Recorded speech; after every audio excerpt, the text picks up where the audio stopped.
नमस्कार, मैं हूं आपके साथ नेहा दुबे। आप देख रहे हैं देश की बात। देश की बात में सबसे पहले बात चंद्रयान 3 की। आज हम आपको दिखाएंगे वो ऐतिहासिक और गर्व से भर देने वाला पल जब चंद्रयान 3 ने आसमान को छुआ। वहीं फ्रांस के बेस्टिल डे परेड में ले चलेंगे, जहां पर प्रधानमंत्री मोदी मुख्य अतिथि के तौर पर शामिल हुए। इस परेड में किस तरह से भारत का रंग दिखा, ये भी हम आपको बताएंगे। देश की राजधानी दिल्ली के कई इलाके यमुना की कहर का शिकार हुए हैं। देश की बात में हम आपको बाढ़ में डूबती दिल्ली की तस्वीरों को भी दिखाने की कोशिश करेंगे। देश की बात में हम आपको बिहार भी ले चलेंगे, जहां आपको दिखाएंगे और बताएंगे कि बिहार में आखिर ऐसा क्या हुआ कि बीजेपी को आज ब्लैक डे मनाना पड़ा। वहीं अदालत की खबरों पर भी रहेगी हमारी खास नजर। आपको बताएंगे मनीष सिसोदिया की जमानत याचिका पर सुप्रीम कोर्ट ने सीबीआई और ईडी को क्यों नोटिस भेजा। तो आइए शुरू करते हैं देश की बात का सफर।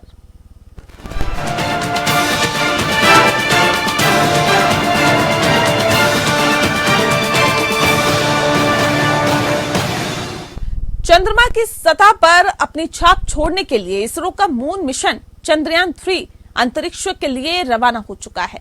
चंद्रयान 2 की लॉन्चिंग के 3 साल 11 महीने और 23 दिन बाद भारत ने आज चंद्रयान 3 मिशन लॉन्च किया। दोपहर 2:35 पर आंध्र प्रदेश में श्रीहरिकोटा के सतीश धवन स्पेस सेंटर से आपको बता दें कि बाहुबली रॉकेट LV-M3-M4 से इसे स्पेस में भेजा गया है। इस वक्त चंद्रयान 3 पृथ्वी की कक्षा में पहुंच गया है। अगर मिशन सक्सेसफुल रहा तो अमेरिका, रूस और चीन के बाद भारत ऐसा करने वाला चौथा देश बन जाएगा। वहीं चंद्रमा के साउथ पोल पर लैंड करने वाला पहला देश भी बन जाएगा। रिपोर्ट देखें।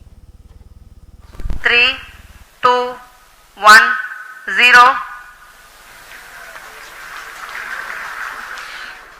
चंद्रयान 3 जैसे ही आसमान की ओर बढ़ा, पूरा देश गर्व और खुशी से झूम उठा। इसरो में तालियों की गड़गड़ाहट और इस मिशन से जुड़े वैज्ञानिकों के चेहरे की खुशी देखते ही बन रही थी। आखिर हो भी क्यों ना, भारत ने आज अंतरिक्ष में बड़ी उड़ान जो भरी है। आंध्र प्रदेश के श्रीहरिकोटा सेंटर से दोपहर ठीक 2:35 पर इसे लॉन्च किया गया।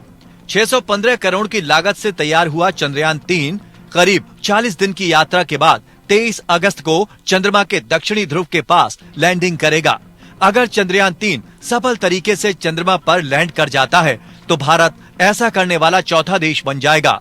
इससे पहले अमेरिका, रूस और चीन चंद्रमा पर अपने स्पेसक्राफ्ट उतार चुके हैं। वहीं अगर सब कुछ ठीक रहा तो चंद्रयान 3 चंद्रमा के दक्षिणी ध्रुव के पास सॉफ्ट लैंडिंग करने वाला दुनिया का पहला स्पेसक्राफ्ट भी बन जाएगा। चंद्रमा पर उतरने वाले पिछले सभी स्पेसक्राफ्ट भूमध्य रेखीय क्षेत्र में चंद्र भूमध्य रेखा के उत्तर या दक्षिण में कुछ डिग्री अक्षांश पर उतरे हैं। चंद्रयान 3 के लॉन्च होने से पहले देश भर में इसकी कामयाबी के लिए दुआएं मांगी जा रही थी। आज चंद्रयान 3 हमारा तीसरा चंद्र मिशन अपनी यात्रा पर निकलेगा। ये उल्लेखनीय मिशन हमारे राष्ट्र की आशाओं और सपनों को आगे बढ़ाएगा। देश की इस उम्मीदों को पूरा करने का जिम्मा रॉकेट वुमेन नाम से मशहूर महिला वैज्ञानिक ऋतु करिधाल श्रीवास्तव को सौंपी गई है।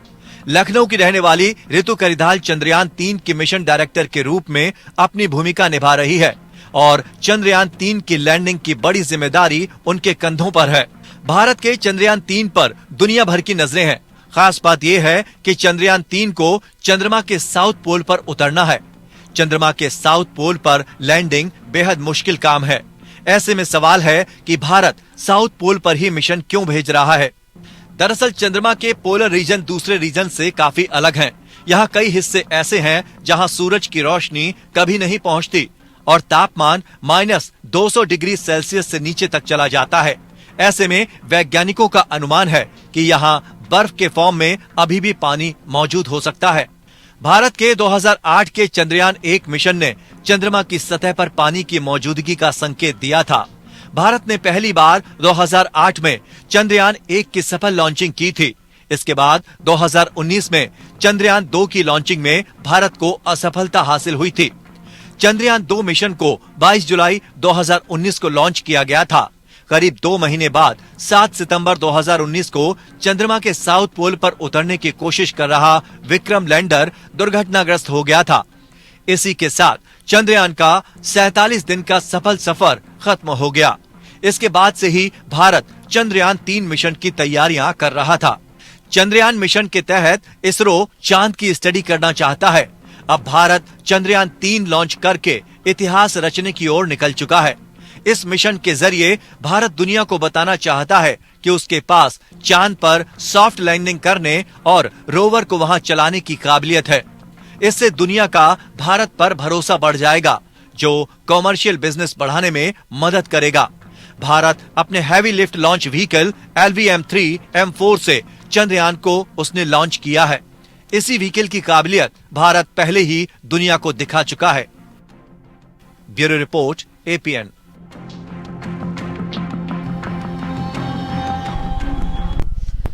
इस बीच पीएम मोदी पेरिस में फ्रांस के राष्ट्रीय दिवस समारोह के हिस्से के रूप में बेस्टेल दिवस परेड में सम्मानित अतिथि के रूप में राष्ट्रपति इमैनुअल मैक्रोन के साथ शामिल हुए। परेड में फ्रांस की सेना ने अपनी ताकत और शौर्य का प्रदर्शन किया। वहीं बेस्टेल परेड में भारतीय रंग भी देखने को मिला।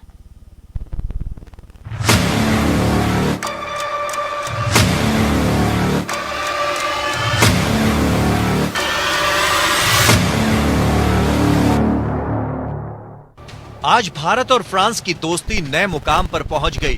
फ्रांस की बेस्टिल डे परेड में शुक्रवार को पीएम नरेंद्र मोदी बतौर चीफ गेस्ट शामिल हुए।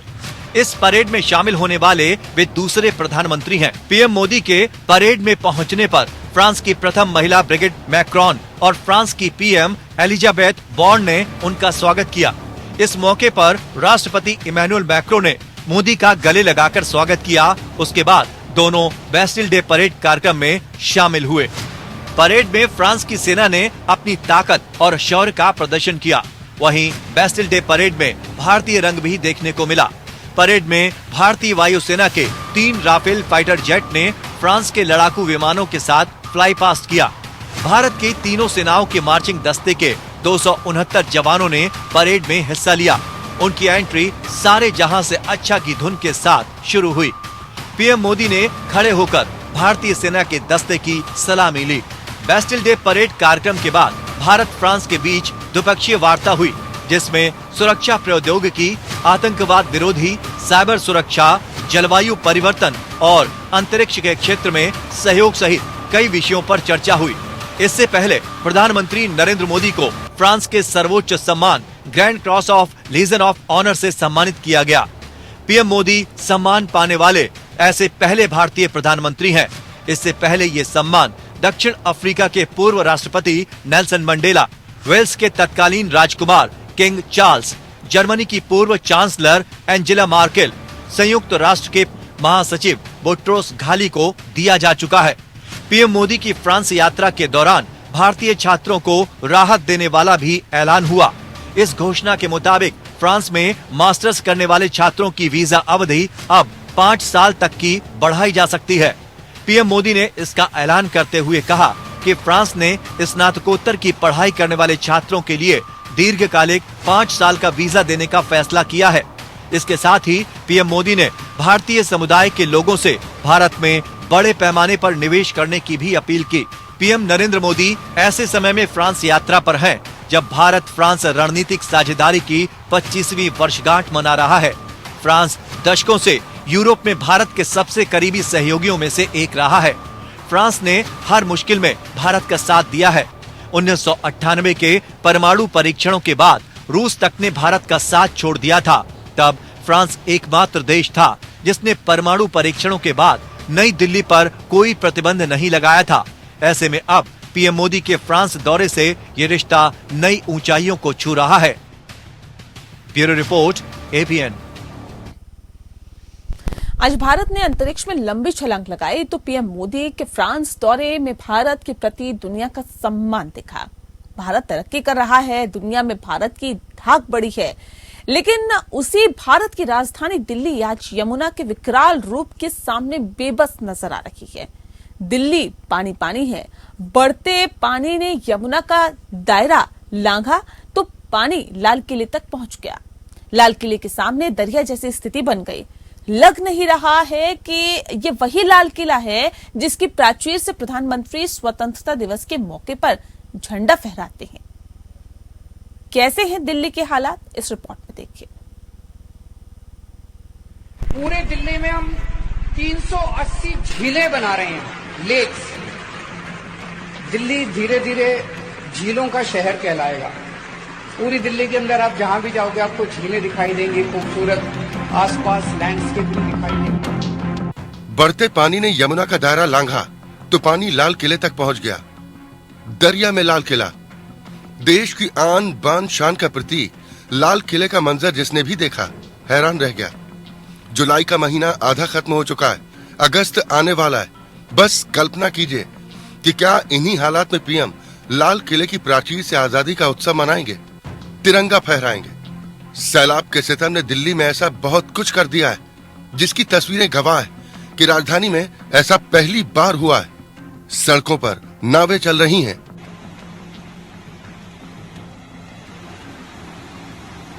बच्चों के लिए सड़कें वाटर पार्क बन गई हैं, गाड़ियां नाव बन गई हैं। हे राम, बापू की समाधि को यमुना मैया की लहरें पखार रही हैं। यमुना मैया टहलते टहलते लाल किले तक पहुंच गई हैं। न्याय के सर्वोच्च मंदिर तक यमुना नदी पहुंच चुकी हैं। मानो एक फरियाद है यमुना मैया के मन में कि बहुत हो गया मेरे साथ अत्याचार, अब सर्वोच्च अदालत ही करेगी यमुना का उद्धार। यमुना के रौद्र रूप ने सहमा दिया है, लेकिन ये अब भी चेतावनी है, सुधर जाओ दिल्ली वालों। यमुना के धैर्य की परीक्षा ना लो, नहीं तो ये बस झांकी है, प्रलय की असली पिक्चर अभी बाकी है। Bureau report, APN.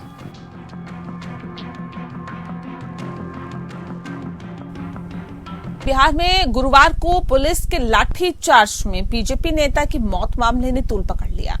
Land for job मामले में चार्जशीट होने के बाद बीजेपी तेजस्वी के इस्तीफे की मांग कर रही है। अपनी मांग को लेकर कल पटना में बीजेपी ने बड़ा विरोध प्रदर्शन किया था, जिसमें बीजेपी कार्यकर्ताओं को रोकने के लिए पुलिस ने लाठीचार्ज कर दिया था। इस लाठीचार्ज में बीजेपी नेता विजय कुमार सिंह की मौत हो गई थी। अब इस मौत पर बिहार में बवाल हो गया है। हत्या के विरोध में बीजेपी ने आज काला दिवस मनाया और इस दौरान सड़क से लेकर विधानसभा तक हंगामा मचा रहा।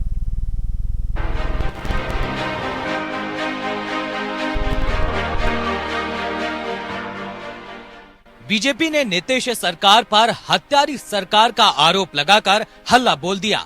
तेजस्वी यादव को लेकर नीतीश सरकार पर भ्रष्टाचार के आरोप के बीच अब नीतीश सरकार पर हत्या के आरोप लग गए हैं।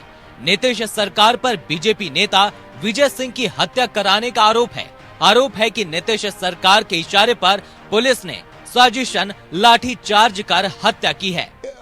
झूठ है और वो ताकत ही लोकतंत्र है। अगर लोग विधानसभा के अंदर विधायकों को मार्शल से निकाल दिया जाए, बाहर में लाठी से मौत के हवाले कर दिया जाए, विजय सिंह तो शहीद हुआ है। नीतीश कुमार इसको भूले ना, नीतीश कुमार याद रखें, नीतीश जी से नीतीश कुमार मुख्यमंत्री बनाने वाला बीजेपी है। बीजेपी नेता विजय कुमार सिंह की पटना पुलिस की लाठीचार्ज में हुई मौत पर बीजेपी नेताओं ने पूरे बिहार में काला दिवस मनाया। नीतीश सरकार के खिलाफ सड़कों पर उतरकर प्रदर्शन किया गया। वहीं शुक्रवार को बिहार विधानसभा के बाहर भी विरोध प्रदर्शन किया गया, काले कपड़े लहराए। वहीं इस मुद्दे पर बिहार विधानसभा के अंदर भी महाभारत का नजारा रहा। हंगामा, शोर शराबा, इधर उधर उछलती कुर्सियां। ये तस्वीर बिहार विधानसभा के मानसून सत्र के आखिरी दिन भी देखने को मिला। नेता प्रतिपक्ष विजय कुमार सिन्हा, प्रदेश अध्यक्ष सम्राट चौधरी सहित बीजेपी के सभी नेता आज सदन में काला पट्टा लगाकर पहुंचे। नेता प्रतिपक्ष विजय कुमार सिन्हा ने विधानसभा में लाठीचार्ज में विधायकों की पिटाई को लेकर विशेषाधिकार हनन का प्रस्ताव दिया। इस मौके पर बीजेपी के विधायकों के मुंह पर काली पट्टी थी और हाथों में तख्तियां लेकर वे सरकार का विरोध करते दिखे। बीजेपी विधायकों ने सदन में काला गमछा लहराया जिसके बाद खूब हंगामा हुआ। देखिए, हम कल की घटना का विरोध कर रहे थे, हम बता रहे थे, अपनी पीठ दिखाते, देखिए कैसे कल बर्बरतापूर्ण तरीके से आपके सरकार ने लाठी चलवाया हम लोगों पर। ये केवल दिखाना था कि अध्यक्ष ने तुरंत मार्शलों को बाहर करने के लिए कहा और हमको जबरन उठा करके बाहर फेंक दिया गया। सर में चोट लगी है। मार्शलों ने बेतरतीब तरीके से, अध्यक्ष ने जितना उन लोगों को डायरेक्शन दिया है पहले से, लगता है कि जाओ इन लोगों की हत्या तक कर दो। ये निकम्मी सरकार बिहार के अंदर सदन में हम लोगों को नहीं बोलने दिया जा रहा है, सड़क पर बोलने नहीं दिया जा रहा है। यह आपातकाल बिहार के अंदर लागू कर दिया गया है। बिहार विधानसभा में हंगामा इतना बढ़ा कि स्पीकर ने सदन की कार्यवाही दोपहर 2 बजे तक के लिए स्थगित कर दी। सदन की बैठक खत्म होने के बाद भी अंदर महागठबंधन और बीजेपी विधायकों के बीच नोकझोंक हुई और मार्शल्स को बीच बचाव करना पड़ा। हंगामा करते हुए बीजेपी विधायक संजय सिंह टेबल पर चढ़ गए, जिसके बाद संजय सिंह को मार्शल ने जबरन विधानसभा से बाहर निकाल दिया। दरअसल गुरुवार को भाजपा ने विधानसभा मार्च का कार्यक्रम आयोजित किया था। गांधी मैदान से बड़ी संख्या में प्रदर्शनकारी आगे बढ़ रहे थे। उन्हें जेपी गोलंबर के पास प्रशासन ने रोकने का प्रयास किया, लेकिन वे लोग नहीं माने और आगे बढ़ते गए। डाक बंगला चौराहे पर प्रशासन ने नाकेबंदी कर उन्हें रोकने का प्रयास किया, लेकिन प्रदर्शनकारियों ने बैरिकेड तोड़ दिए। इसके बाद डाक बंगला चौराहे पर पुलिस ने लाठीचार्ज शुरू कर दिया। बीजेपी का दावा है कि इसी लाठीचार्ज में बीजेपी नेता विजय कुमार की मौत हो गई। उन्हें तुरंत अस्पताल ले जाया गया, जहां डॉक्टरों ने उन्हें मृत घोषित कर दिया। हमारे कार्यकर्ता की हत्या की सरकार ने, हमारा एक कार्यकर्ता जहानाबाद का शहीद हो गया है। सारे खबर ऐसा आ रहा है कि बहुत सारे लोगों को लिए हाथ टूट गया, किसी का पैर टूट गया है, किसी का देह फट। हम लोग चैन से बैठेंगे नहीं, इस सरकार के खिलाफ पूरी ताकत से लड़े हैं और लड़ेंगे। हालांकि पटना पुलिस का कहना है कि विजय कुमार की मौत लाठीचार्ज में नहीं हुई है। तमाम सियासी हंगामों के बीच पटना डीएम ने लाठीचार्ज की जांच के आदेश दिए हैं, लेकिन बिहार की सियासत में जो हंगामा बरपा है वो थमने का नाम नहीं ले रहा है। Bureau report, APN। दिल्ली शराब घोटाला मामले में मनीष सिसोदिया की जमानत याचिका पर सुप्रीम कोर्ट ने सीबीआई और ईडी को नोटिस जारी किया। पत्नी की बीमारी के कारण अंतरिम जमानत की अर्जी पर भी नोटिस जारी किया गया।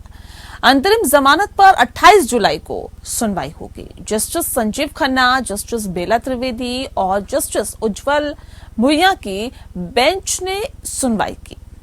कोर्ट ने कहा कि वे जानते हैं कि पत्नी की बीमारी गंभीर है। उन्होंने सिसोदिया से कहा कि आप जमानत याचिका डाल सकते हैं।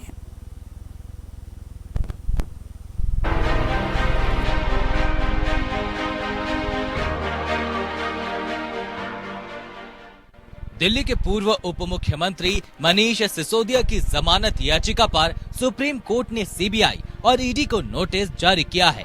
मामले में 28 जुलाई को सुनवाई होगी। सिसोदिया शराब घोटाला मामले में लगभग 5 महीना पहले गिरफ्तार हुए थे। हाईकोर्ट उनकी जमानत याचिका खारिज कर चुका है। कोर्ट ने कहा कि सिसोदिया जमानत के लिए याचिका दाखिल कर सकते हैं। मैं जानता हूं, ये एक गंभीर चिकित्सा स्थिति है। जब सिसोदिया की ओर से पेश वरिष्ठ वकील अभिषेक मनु सिंघवी ने अदालत को बताया कि चिकित्सा स्थिति ऐसी है कि इसके कारण हल्का पक्षाघात हो सकता है, तो न्यायमूर्ति खन्ना ने कहा कि वो याचिकाकर्ता द्वारा बताए गए चिकित्सा स्थिति के बारे में अच्छी तरह से जानते हैं और ये हल्का नहीं बल्कि काफी गंभीर स्थिति है। सिंघवी ने कहा कि 50% विकलांगता है। MRI में सफेद पट्टिका दिखाई देती है। पीठ ने कहा, हम इसके बारे में जानते हैं, ये पैरों से शुरू होता है और ऊपर तक जाता है। हाईकोर्ट से जमानत खारिज होने के बाद दिल्ली के पूर्व डिप्टी सीएम और आम आदमी पार्टी नेता ने सुप्रीम कोर्ट का रुख किया था। 10 जुलाई को वरिष्ठ वकील अभिषेक मनु सिंघवी ने चीफ जस्टिस DY चंद्रचूड़ के सामने ये मामला रखा था और तत्काल सुनवाई की मांग की थी, जिसे CJI ने स्वीकार कर लिया था। सिंघवी ने कोर्ट को बताया था कि हाईकोर्ट जमानत याचिका खारिज कर चुका है। सिसोदिया की पत्नी गंभीर रूप से बीमार है और अस्पताल में भर्ती है। जमानत को लेकर दिल्ली हाई कोर्ट से मनीष सिसोदिया को 2 बार झटका लग चुका है। 30 मई को हाई कोर्ट ने जमानत देने से इनकार कर दिया था। अदालत ने कहा था कि सिसोदिया उच्च पद पर थे, ऐसे में वे ये नहीं कह सकते कि आबकारी नीति मामले में उनकी कोई भूमिका नहीं है। इसके पहले 3 जुलाई को आबकारी नीति से ही जुड़े मनी लॉन्ड्रिंग के मामले में हाई कोर्ट ने सिसोदिया की जमानत अर्जी खारिज कर दी थी। सीबीआई दिल्ली में आबकारी नीति में कथित अनियमितता को लेकर जांच कर रहा है। ये मामला मनीष सिसोदिया के उप मुख्यमंत्री कार्यकाल का है। उस दौरान सिसोदिया के पास आबकारी विभाग का भी जिम्मा था। सीबीआई ने आबकारी घोटाले में कथित भूमिका के लिए उन्हें आरोपी बनाया था। इसी साल 26 फरवरी को मनीष सिसोदिया को गिरफ्तार किया गया था। तब से वे जेल में हैं। सिसोदिया के अनुसार उनके पास कोई पैसा नहीं मिला है और एजेंसियां जिस शराब नीति का पुनर्मूल्यांकन कर रही है वो निर्वाचित सरकार द्वारा बनाई गई थी और दिल्ली के उपराज्यपाल द्वारा अनुमोदित की गई थी। Bureau report. वहीं चंद्रमा की सतह पर अपनी छाप छोड़ने के लिए इसरो का मून मिशन चंद्रयान-3 अंतरिक्ष के लिए रवाना हो चुका है। जो खबर हमने आपको दिखाई और बताई। इसी के साथ देश की बात में इतना ही। मुझे दीजिए इजाजत। नमस्कार।